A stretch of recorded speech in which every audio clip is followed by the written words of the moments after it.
شروع اللہ کا نام لے کر جو بڑا مہربان نہایت رحم والا ہے۔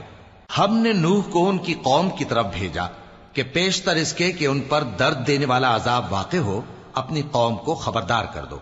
انہوں نے کہا کہ بھائیو، میں تم کو کھلے طور پر خبردار کرتا ہوں کہ اللہ کی عبادت کرو اور اس سے ڈرو اور میرا کہا مانو، وہ تمہارے گناہ بخش دے گا اور موت کے وقت مقرر تک تم کو مہلت عطا کرے گا۔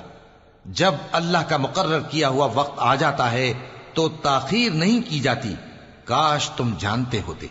جب لوگوں نے نہ مانا تو نوح نے اللہ سے عرض کی کہ پروردگار، میں اپنی قوم کو رات دن بلاتا رہا لیکن میرے بلانے سے وہ اور زیادہ گریز کرتے رہے۔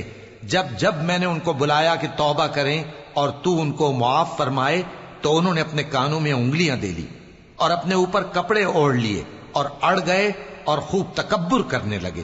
پھر میں ان کو بلند آواز سے بھی بلاتا رہا، پھر علانیہ بھی اور رازداری سے بھی سمجھاتا رہا۔ پھر میں نے کہا کہ اپنے پروردگار سے معافی مانگو کہ وہ بڑا معاف کرنے والا ہے۔ وہ تم پر آسمان سے موسلا دھار میں برسائے گا اور تمہارے مال اور بیٹوں میں اضافہ کرے گا اور تمہیں باغ عطا کرے گا اور ان میں تمہارے لیے نہریں بہا دے گا۔ تم کو کیا ہوا ہے کہ تم اللہ کی عظمت کا اعتقاد نہیں رکھتے، حالانکہ اس نے تم کو طرح طرح کی حالتوں میں پیدا کیا ہے؟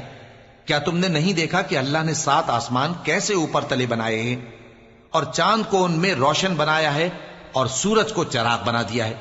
اور اللہ ہی نے تم کو زمین سے ایک خاص طرح سے پیدا کیا ہے، پھر اسی میں تمہیں وہ لوٹا دے گا اور اسی سے تم کو نکال کھڑا کرے گا۔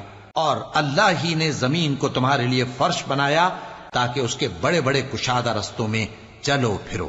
آخر میں نوح نے عرض کی کہ میرے پروردگار، یہ لوگ میرے کہنے پر نہیں چلے اور ایسوں کے تابع ہوئے ہیں جن کو ان کے مال اور اولاد نے نقصان کے سوا کچھ فائدہ نہ دیا، اور وہ بڑی بڑی چالیں چلے اور کہنے لگے کہ اپنے معبودوں کو ہرگز نہ چھوڑنا، اور ود اور سوا اور یغوس اور یعوق اور نصر کو کبھی نہ چھوڑنا۔ اور اے پروردگار، انہوں نے بہت لوگوں کو گمراہ کر دیا ہے اور تو ان ظالموں کو اور زیادہ گمراہ کر دے۔ آخر وہ اپنے گناہوں کے سبب پہلے غرقاب کر دیے گئے، پھر آگ میں ڈال دیے گئے، تو انہوں نے اللہ کے سوا کسی کو اپنا مددگار نہ پایا۔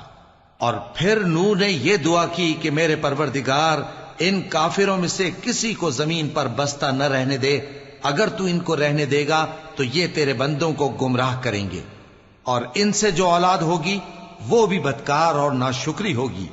اے میرے پروردگار، مجھ کو اور میرے ماں باپ کو اور جو ایمان لا کر میرے گھر میں آئے اس کو اور تمام ایمان والے مردوں اور ایمان والی عورتوں کو معاف فرما اور ظالم لوگوں کے لیے اور زیادہ تباہی بڑھا۔